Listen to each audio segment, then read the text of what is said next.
Et le prochain gouvernement, qui devrait être préparé s'il n'y a pas de dissolution ou peut-être même une destitution ou une démission de la part du président de la République, quelles devraient être les premières mesures de ce gouvernement ou du moins une inspiration plus globale pour répondre aux problèmes budgétaires et à tous les problèmes en fait que les Français rencontrent, l'immigration, évidemment la question financière, des taxes, des impôts. Quelle devrait être leur inspiration et leurs mesures si possible? C'est une rupture totale avec le système en place, la logique. Aujourd'hui, vous avez le logiciel principal, moral, philosophique, idéologique, c'est la haine de soi et absolument aucune volonté de défendre la terre, le peuple qui y habite, lui donner un destin. Donc je pense que c'est prendre par le petit bout de la lorgnette que de regarder les lignes budgétaires. Est-ce que les agences de notation vont serrer ou desserrer la corde qu'on a au cou? Ce n'est absolument pas comme ça qu'il faut regarder. Il faut retrouver notre génie, il faut retrouver notre énergie vitale.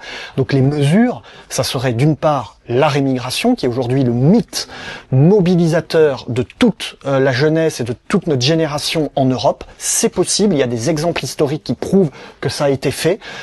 Techniquement, on peut le faire, il faut se mobiliser autour de ce mot d'ordre.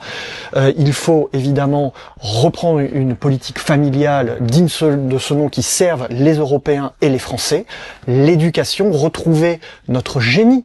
Ce qui fait le génie des Français et des Européens, c'est pas la quantité, c'est la qualité de nos enfants, c'est la qualité de notre éducation, de notre génie créateur, notre capacité à conquérir, explorer, douter, inventer des machines-outils. Il faut retrouver cette dynamique-là, ça ne passe absolument pas par des lignes de compte. La politique, c'est quoi? C'est l'art de dire oui ou non.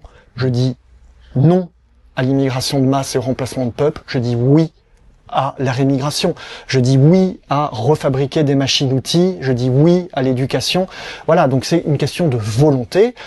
Cette oligarchie au pouvoir ne veut pas servir le peuple. Elle veut se servir elle.